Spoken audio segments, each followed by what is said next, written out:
Sige. Tingnan ang larawan. Ano ang unang tunog nito? Letter A, letter N. Letter B, letter I. Letter C, letter M. Sa man diha? Manika. Oo niya. Bilugan man daw, bilugan. Kaning si? Sige. Number 2. Sinabi ng guro ang salitang mama.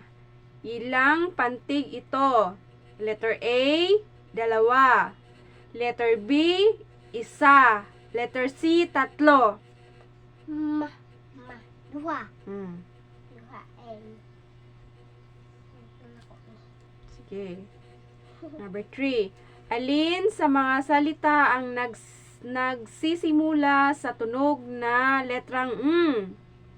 Letter A, aso. Letter B, mesa. Letter C, ilaw. O, sa tunog na letter M. Asa man dira? Letter N.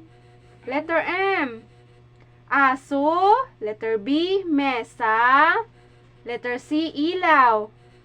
O, unsa man dira ang tunog ng letter M? Aso, mesa, ilaw. Mesa. O, sige. Kanito? Kanio. O, sige. Number 4. Sinasabi ng guro ang salitang manok. Ilang pantig ito? Letter A, 1. Letter B, 3. Letter C, 2. Manok. Pila man? Duha. 2 pantig. O. Number 5. Alin ang tamang pagpapantig ng salitang manika? Letter A, manika. Letter B, manika. Letter C, manika. Manika. O, sige daw, B. O, ilang pantig? Isa din. Manika. Ma dash ka. Letter C, ma dash plus ni dash K. Manika. O, asa man diha? Letter A, letter B, letter C. Ano man yun? Sige. Ako yung butang. Bilugan, be. Asa ang ano diri ah?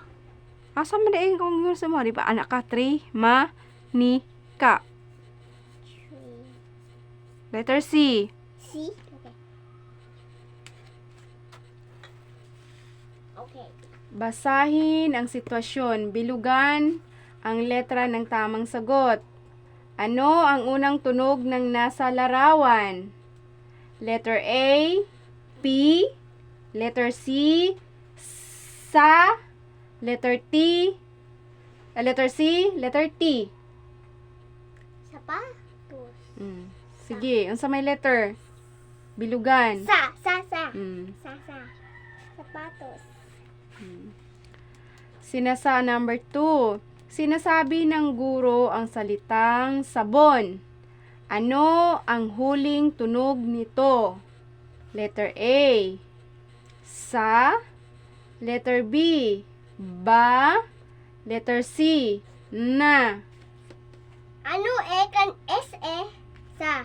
Diba Unsa man? Aso man na diha. Wala pa man ta sa number 3. Ay, dili man din. Asa naman din?